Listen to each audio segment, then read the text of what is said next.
Que rotas seus investimentos vão percorrer no ano que está chegando? É sobre isso que a gente vai falar nesse episódio do Rota 26, tentando trazer um pouco do contexto das oportunidades e dos desafios nos mercados de ações, fundos imobiliários e também de crédito privado. E quem vai estar aqui com a gente nesse episódio são os analistas de cada uma dessas classes que vocês já conhecem aqui nos canais do Ion. Então sejam bem-vindas e bem-vindos que a nossa conversa vai começar.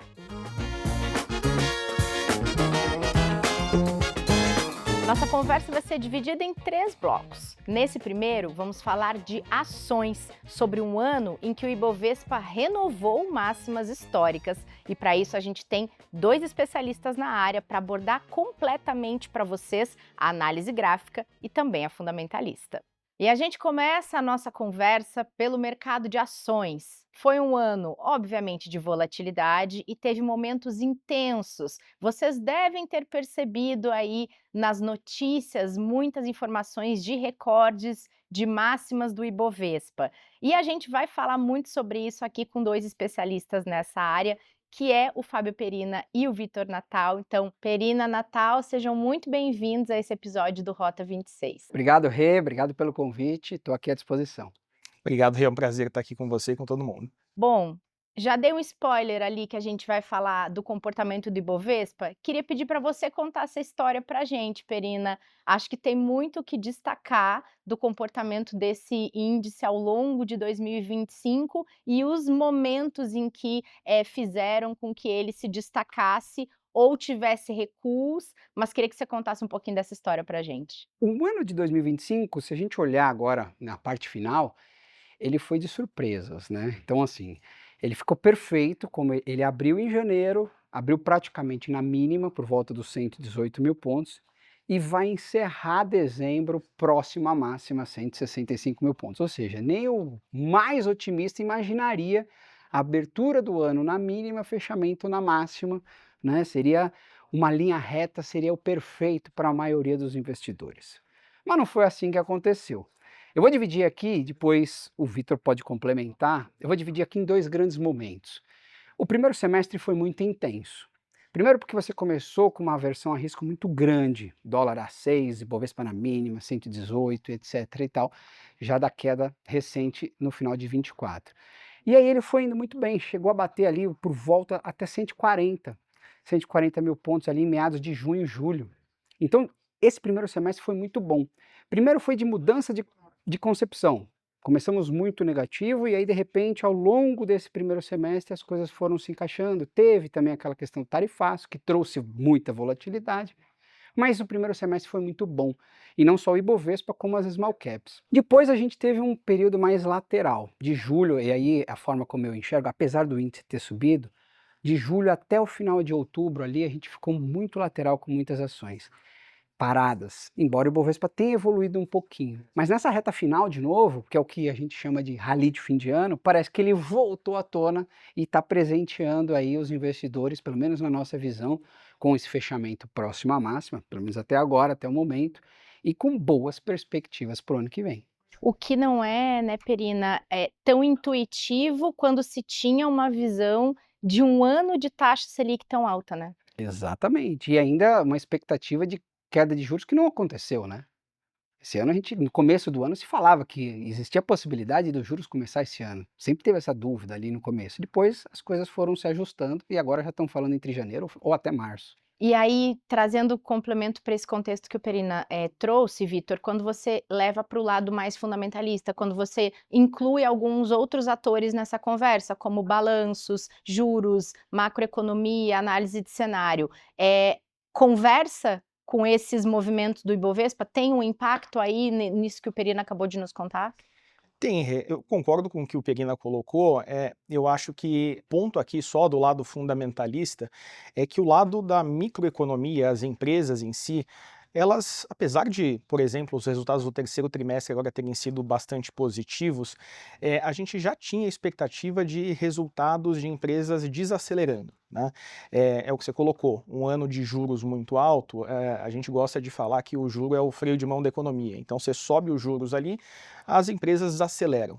Então era esperado que o lucro das empresas não expandisse tanto assim. O que a gente teve durante esse ano foi principalmente macroeconômico, e aí uma composição de coisas domésticas, mais influenciadas pelas internacionais e principalmente internacionais. Então acho que dá para dividir, como o Perina colocou, em 2 períodos aqui, e aí eu talvez vou colocar só uma simplificação.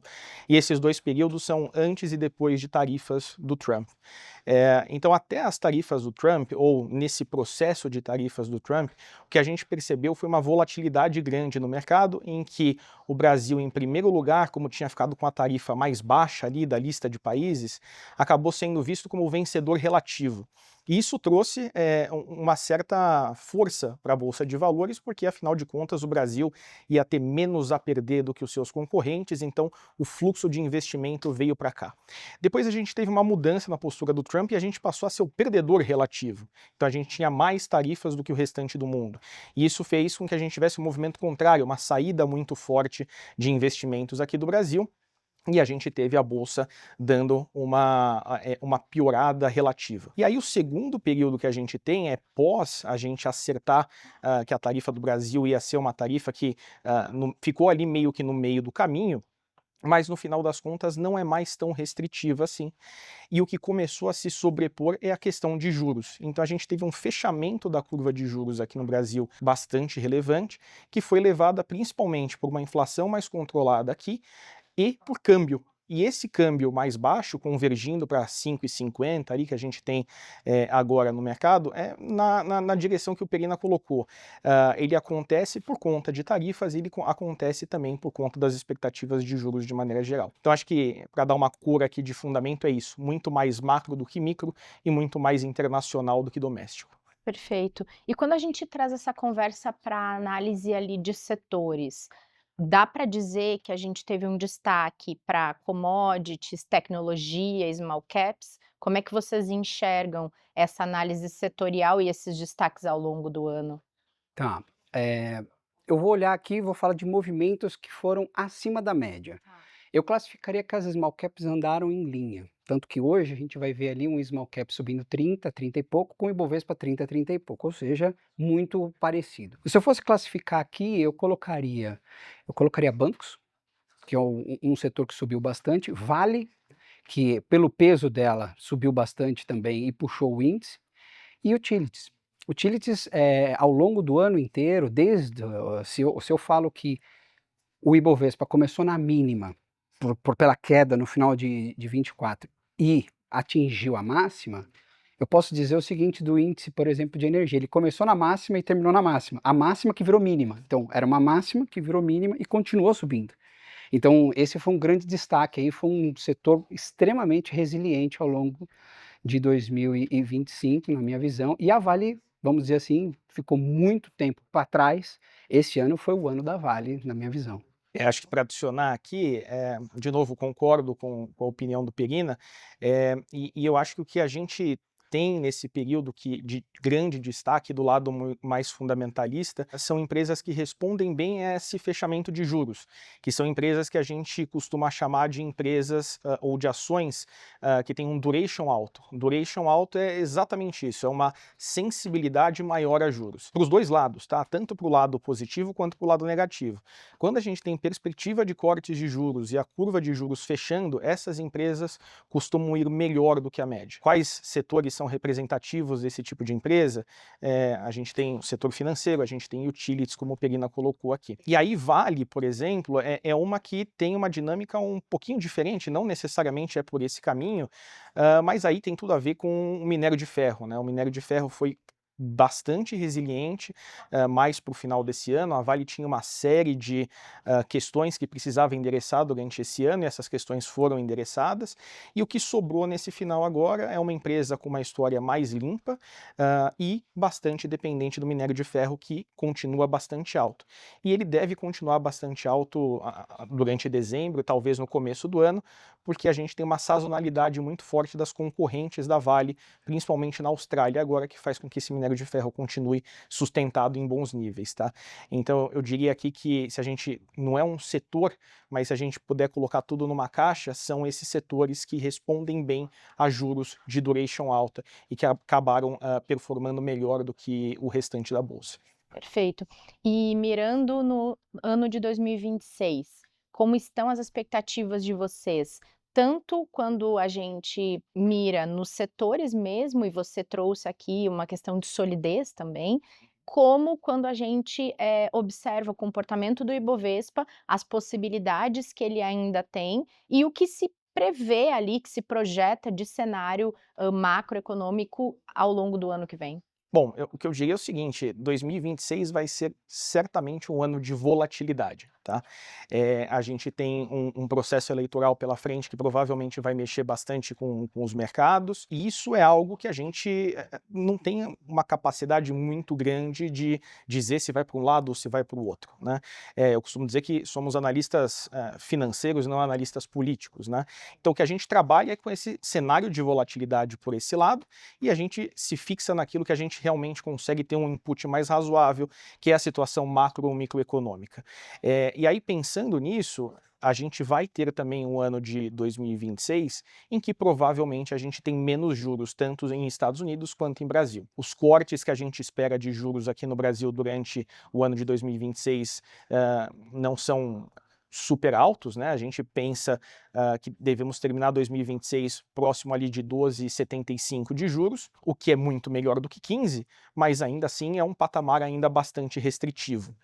Então, de maneira geral, a gente vai ter juros caindo, o que é positivo, e a gente vai ter bastante volatilidade por conta desse período específico em que a gente passa em Brasil, tá?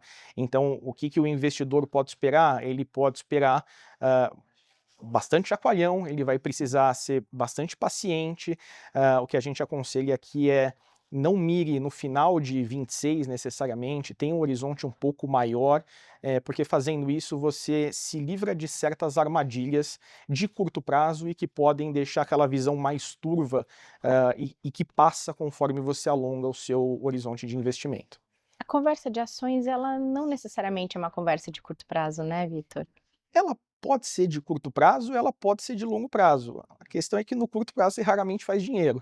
Você raramente consegue bater o índice, por exemplo, fazendo coisas no curtíssimo prazo, pelo menos do lado fundamentalista, tá?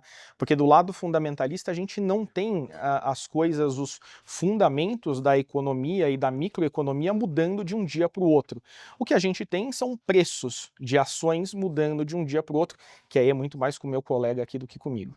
E aí, vai ter renovação de máximas históricas ao longo de 2026, hein?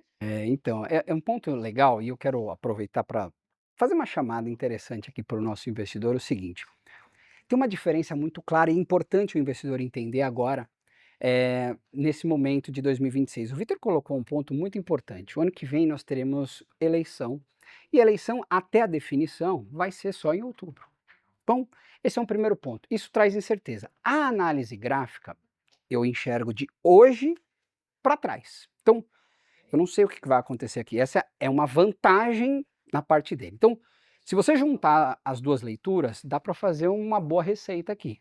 Minha visão, fazendo de conta que eu não sei o que vai acontecer o ano que vem, porque eu não enxergo, eu enxergo o preço. Então, a minha visão aqui hoje é a seguinte, eu tenho hoje, pela primeira vez, depois de 4 anos, de 2021 para cá, de julho de 2021, que foi quando a Bolsa marcou a máxima, e as small caps marcaram máxima, pela primeira vez a gente vê agora uma certa consistência nas ações. Então, ou seja, falando da parte técnica, pela primeira vez você tem as ações, de um modo geral, abrindo na mínima do ano e fechando na máxima. Isso traz uma tendência de longo prazo de praticamente um ano subindo.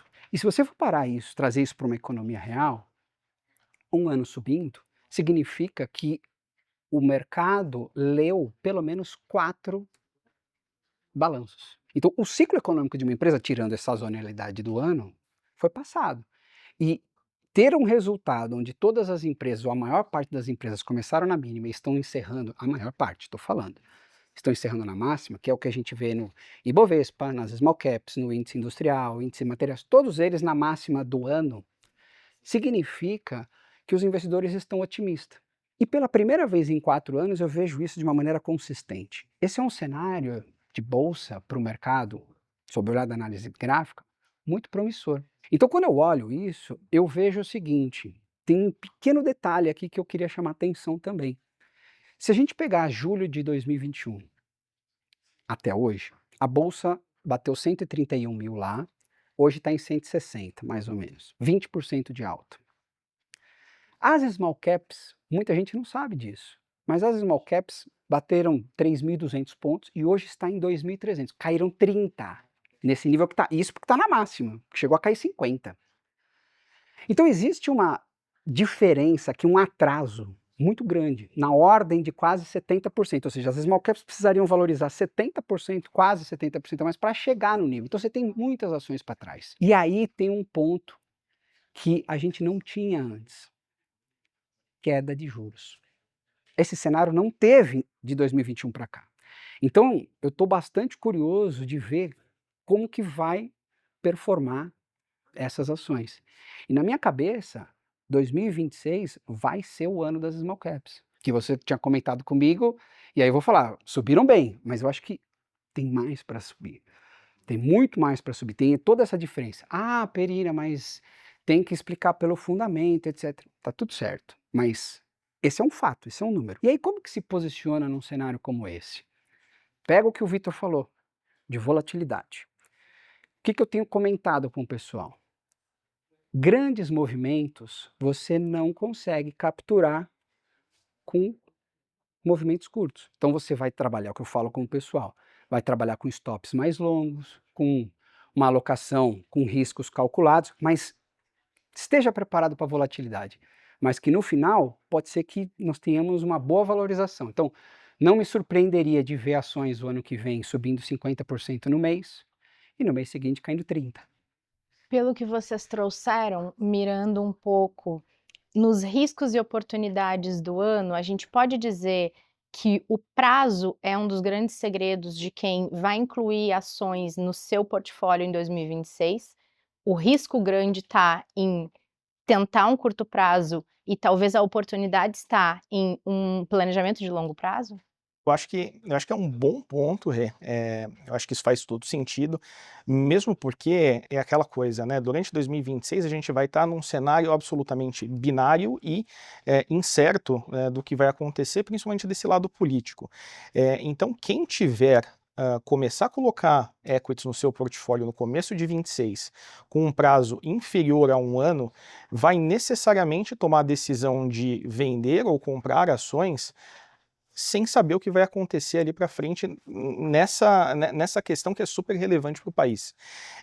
Então, apesar da gente ter esse evento de proa do juro caindo, não necessariamente isso vai se sobrepor àquela volatilidade de curto prazo relativo ao pleito que a gente tem em 2026. Então, a maneira de você colocar hoje equities no seu portfólio e fazer com que esse investimento seja um investimento racional, em que você realmente mirou aquilo que você consegue calcular, ele necessariamente precisa ser superior a esse 1 ano, porque a gente tem, de novo, algo binário lá e que a gente não tem o menor controle atrapalhando esse raciocínio, tá?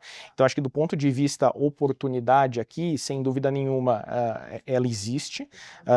O juro é realmente muito importante aqui nesse caso, não só o brasileiro, mas o juro nos Estados Unidos também, obviamente vindo acompanhado dessa inflação ficando menor e convergindo em direção às metas, tanto lá quanto aqui. Mas isso provavelmente vai ser um pano de fundo na bolsa que vai estar focado em 2026, principalmente nessa questão mais premente no curto prazo. Então, para você tomar uma decisão absolutamente racional, sim, o seu horizonte de tempo tem que ser maior. Eu queria só complementar aqui, eu acho que tem um ponto importante que o Vitor trouxe, mas tem um outro ponto que a gente precisa separar. O investidor ele precisa entender como que ele vai olhar para 2026. Então, se ele for um investidor que ele, olha, eu quero estar na bolsa, eu quero ter uma participação na bolsa, eu quero aumentar a minha exposição, eu quero ver o que está bom comprar, o que não está, mas mais para compor o meu portfólio, tem que seguir o que o Vitor falou. Não tem outra forma, porque senão você vai destoar do que vai acontecer em 2026. Porém, esses movimentos muito grandes de distorções para cima e para baixo, eles vão gerar oportunidades. E aí tem que ter aquele investidor que quer acompanhar no dia a dia, para esse investidor vai ter oportunidade. Porque uma queda de 10% no Ibovespa, vão ter ações que vão cair 15%. Ele vai poder vender ali, recomprar mais embaixo. Num movimento de retomada do índice, onde o índice sai, sobe mais 12%, você vai ter oportunidade de comprar um pouquinho aqui, vender as ações subindo 10%, 15%. Então, nos micros movimentos ao longo de 2026, vão surgir oportunidades. E também as operações de day trade, que a gente vai fazer todo independentemente, né, do que está acontecendo. A volatilidade para nós é uma bênção que mexe o mercado e a gente consegue procurar ali e identificar as micro oportunidades do dia a dia. Engraçado ouvir ele dizer que volatilidade é uma bênção, né? Pra gente, porque Assusta tanto imagina, gente. imagina uma coisa, por exemplo, vou dar um exemplo para você, acho que é legal isso, assim, é aí que está o ponto legal do mercado. O que o Vitor trouxe, é importante o investidor ter isso em mente, que ele tem que identificar qual é a forma como ele quer conduzir o investimento dele, porque se ele for uma pessoa que não acompanha muito do mercado, o que o Vitor falou faz todo sentido e ele tem que seguir ali.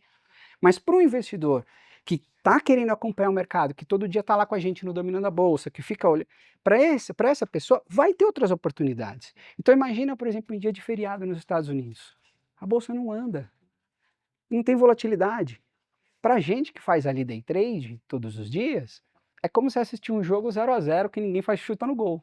É mais ou menos isso. Depende muito da estratégia, né, da pessoa e do. E aí queria que a gente encerrasse para quem quer começar. Meu plano para 2026 vai ser incluir ações no meu portfólio. Que dica vocês dão para quem vai começar essa experiência? Eu gosto de pensar a coisa da seguinte maneira, né? O investidor, quando ele vai definir o portfólio dele, ele precisa, em primeiro lugar, entender o próprio perfil, né? E por entender o próprio perfil, ele consegue tratar a necessidade dele, o quanto ele quer de risco, o quanto ele suporta de perda, o quanto ele vai precisar fazer de aportes ou retiradas do portfólio dele. Isso tem a ver com a vida e com o perfil do investidor. Então, em primeiríssimo lugar, você tem que respeitar o seu perfil. E para respeitar o seu perfil, você vai precisar saber qual é o seu perfil. E isso é super importante. Eu costumo dizer o seguinte, quando você quer, por exemplo, você está com dor de dente, você não vira para o seu amigo administrador e pergunta para ele, o que eu faço com o meu dente? Você vai no dentista que entende disso, e ele faz o que precisa ser feito e ele te explica, porque você não precisa entender de dente, não é o seu papel, né?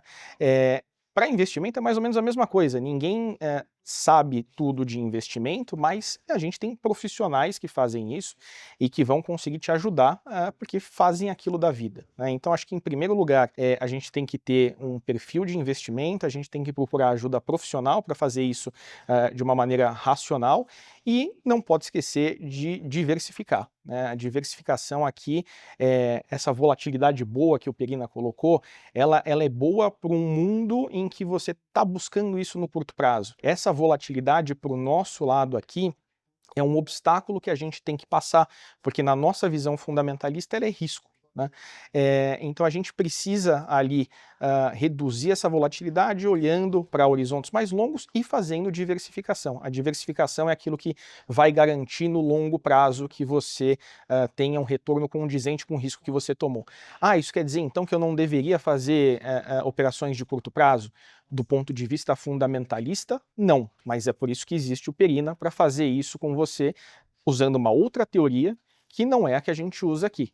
O meu lado é olhar empresas, e aí cada ação, teoricamente, responde como a empresa, porque ela é uma parte da empresa. O que o Perina faz é diferente, ele vai olhar para o preço de ações especificamente. Então ele olha ações, eu olho empresas, e aí são dois universos absolutamente diferentes. Mas resumindo a resposta aqui, diversificação, um prazo mais longo, ajuda profissional e paciência. Queria só reforçar um ponto que o Vitor colocou. A questão da assessoria, e eu sempre falo isso, para quem está começando, é muito difícil, muitas vezes, o que eu compro, o que eu vendo. Então, seguir as carteiras recomendadas, e aí você tem diversas, tem as carteiras do Vitor, tem as carteiras gráficas, tem as carteiras internacionais. Qual que faz mais sentido para você ler cada uma? Acho que esse é um ponto importante, né?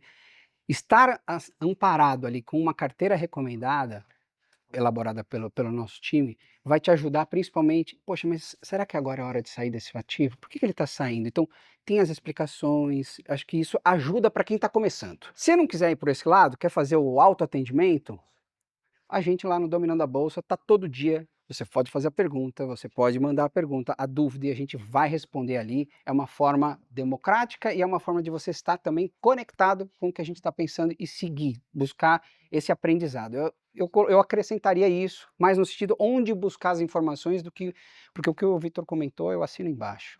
Muito bom, gente. Obrigada por esse papo. Bom ano para vocês. Que seja aí de bastante movimentação, que a gente se fale mais vezes ao longo de 26. Legal, Rê, foi um prazer. Obrigado. Eu que agradeço a oportunidade, é sempre um prazer dividir o palco aqui com você. Ah, gente, valeu. Até a próxima. Saímos do mercado de ações e embarcamos no de fundos imobiliários, para entender como é que foi esse ano e que história este mercado e essa classe deve contar em 2026. Para isso, quem está aqui com a gente é a Larissa Napo, que acompanha tintim por tintim desses movimentos. Larissa, bem-vinda, prazer ter você aqui. Prazer o meu, obrigada pelo convite. Quando a gente olha para 2025, a história que os fundos imobiliários contam, estamos fechando o ano, mas contaram até aqui. Tem final feliz? O que você destaca? Tem final feliz. O ano de 2025 foi um ano bastante favorável para o mercado de fundos imobiliários. O IFIX, né, o índice que acompanha o mercado de fundos imobiliários, mostra uma valorização até o dia 10 de dezembro, com uma valorização de 18%. Fazendo um resumo aqui do ano, né, o ano foi marcado por um cenário macro desafiador, com juros elevados, incertezas fiscais, reforma tributária. A Selic, que já tinha surpreendido aí ao longo de 2024, seguiu a trajetória em 2025 e alcançou o patamar de 15%, patamar em linha com o esperado pelos economistas no início do ano. Nesse contexto, né, os fundos imobiliários eles mostraram resiliência, né, mostraram alta, comportamento suportado aí pelo movimento da curva de juros e também pelo alto nível de descontos que a gente operava no final do ano passado. Era um desconto de aproximadamente 20% em relação ao seu valor patrimonial. Esse desconto não é sempre que o mercado opera nesse patamar. E além do grande desconto, o que a gente viu, né? O operacional dos principais segmentos tem mostrado números positivos, né? E com o fim da alta da taxa de juros, o mercado de fundos imobiliários começou a antecipar o movimento de recuperação. E vocês olham nessas análises, nesse acompanhamento, diferentes tipos de fundos, né, Larissa? A gente costuma falar sobre fundos de tijolo, fundos de papel. Teve alguma diferença muito grande no desempenho? Se a gente olha por tipos de fundos imobiliários ao longo do ano, algum ganhou ou perdeu mais durante os cenários que foram mudando com o passar do tempo? No geral, todos os fundos, todos os segmentos mostraram valorização, mas tiveram dois que se destacaram, né? O segmento de galpões logísticos, né, se destacou ao longo do ano, mostrando uma taxa de vacância baixa, né, e também uma demanda aquecida, impulsionado pelo e-commerce. E o segmento de shoppings também, até o fechamento do terceiro trimestre, a gente viu aí no consolidado dos shoppings que fazem parte do portfólio dos fundos imobiliários, mostrando aí uma taxa de vacância controlada, né, uma taxa de ocupação alta e uma taxa de inadimplência baixa. E quando muitas pessoas usam o fundo imobiliário como uma estratégia de renda passiva, né? Tem toda a conversa do aluguel isento de imposto de renda que a pessoa pode receber investindo nesse produto. Como é que foi essa distribuição? Porque é uma outra ferramenta de atratividade que o produto acaba usando em relação aos investidores que se interessam por ele, né? Legal, os rendimentos, o segmento que mais distribuiu ao longo do ano de 2025 foi o segmento de ativos financeiros, principalmente os fundos que tiveram, né, ativos indexados ao CDI. Esses fundos conseguiram distribuir rendimentos maiores ao longo desse ano, né. Em novembro, o dividend yield médio do segmento dos fundos imobiliários de ativos financeiros estava em torno de 13%. Tá? Em relação aos fundos de tijolo, apesar da gente já estar vendo melhoras do lado operacional, a gente ainda não conseguiu ver um reflexo imediato nos rendimentos distribuídos. Tá? muito por conta talvez de vacâncias pontuais, retenção de lucro, despesas financeiras. Então a média do dividend yield dos fundos imobiliários de tijolo ficou na faixa de 10,3% no fechamento de novembro. E pensando em toda essa resiliência do mercado que você comentou ali no início, como estão as expectativas para o ano que vem, para 2026, em termos de desempenho, de oportunidades? A gente deve ter o início do ciclo de queda da Selic, você comentou sobre o patamar dos 15% que foi atingido no ano de 2025. Então, como é que vocês estão mirando aí esse 26? Para 2026, a gente avalia que o movimento de recuperação nos fundos imobiliários deve continuar. Primeiro, pela variável juros, né, que a gente deve ter um movimento de queda. E segundo ponto, pela questão da melhora operacional dos principais segmentos que a gente vem acompanhando, tá? Então, 2026 deve ser um ano de transição, né?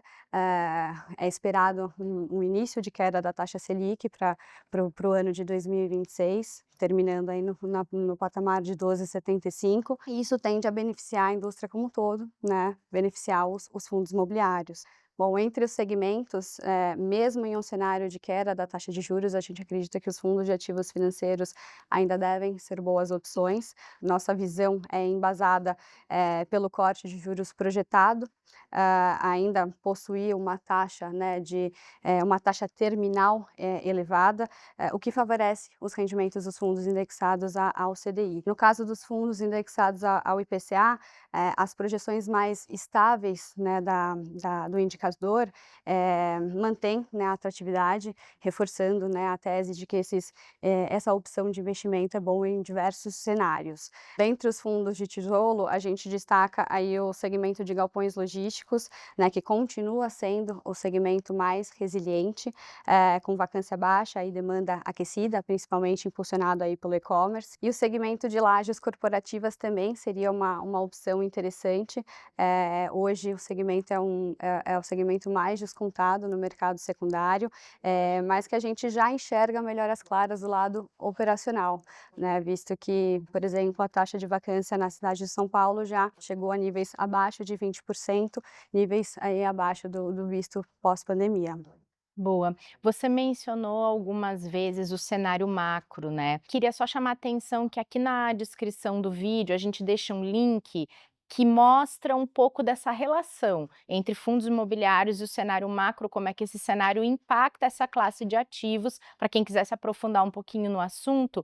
E por fim, Larissa, para investidores que quiserem ingressar nessa jornada de investimento em fundos imobiliários agora, nesse finalzinho de 2025, comecinho de 2026, qual é a dica que você dá? Acho que a dica número 1 seria diversifique, não invista, né, não concentre a carteira em apenas um segmento, combine fundos de tijolo que é beneficiado aí com a melhora do cenário macroeconômico, junto com fundos de ativos financeiros que ainda devem continuar distribuindo rendimentos altos aí nos próximos meses, né? E principalmente acompanhe aí os fundamentos dos fundos, né? Vacância, qualidade dos ativos, a gestão, porque são eles que sustentam, né, os resultados dos fundos imobiliários no longo prazo.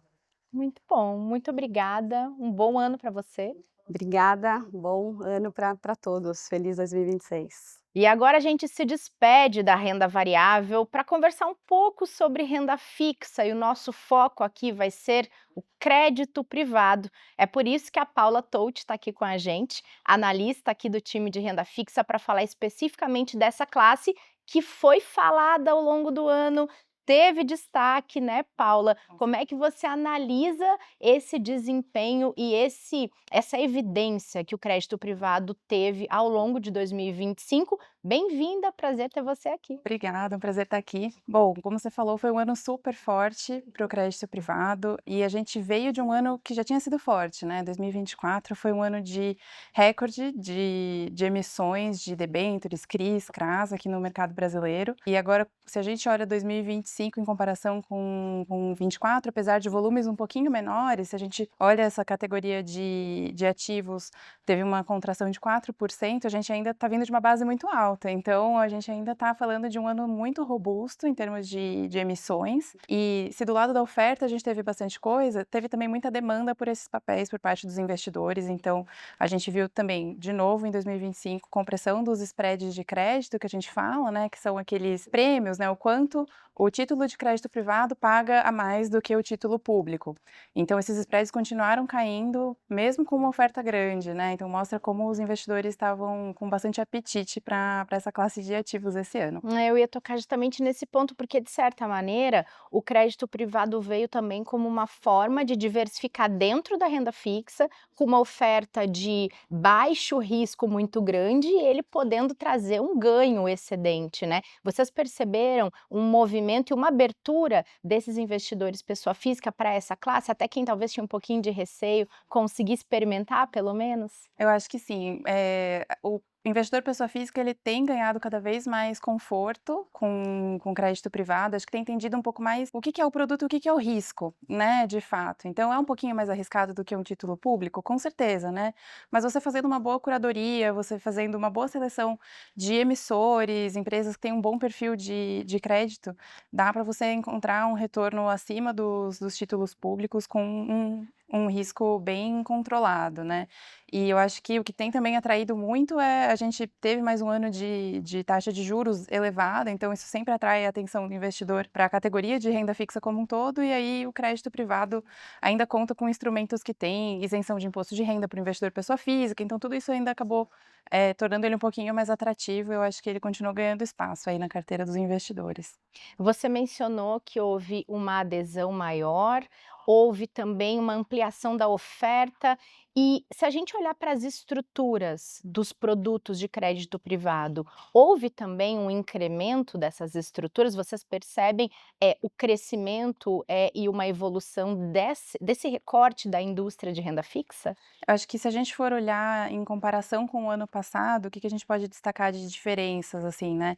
As debêntures de infraestrutura ou incentivadas, elas ganharam muito mais espaço, né? Então, se a gente, eu mencionei que o volume como um todo desses títulos, ele contraiu 4%, né, ano contra ano, mas se a gente olha o recorte das de infraestrutura, elas cresceram, na verdade, 20%. E aí vem muito isso, que como eu mencionei, elas têm incentivo, porque elas não têm a tributação, né, do imposto de renda para pessoa física.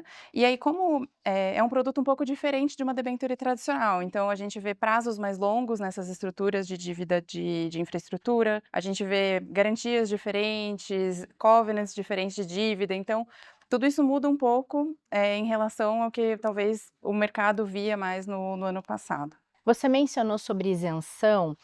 Esse ano foi um ano em que houve algumas discussões sobre remover ou não essa isenção de alguns produtos de renda fixa, que hoje acaba sendo um atrativo para o investidor, né? Essas discussões que ocorreram ao longo do ano, que geraram, de certa forma, geram uma certa incerteza, elas mexeram com esse mercado? Elas trouxeram algum impacto, mesmo não resultando de fato na mudança da isenção do produto? A gente viu um impacto bem significativo agora em outubro, então ao longo de outubro a gente viu esse spread que eu mencionei, né, o prêmio dos títulos de renda fixa de crédito privado contraindo bastante, principalmente nessa categoria das incentivadas, justamente porque ocorreu uma corrida, né, do investidor para esses produtos. Então ele, com a perspectiva de que talvez a gente não fosse ter isso no futuro, todo mundo quis garantir agora.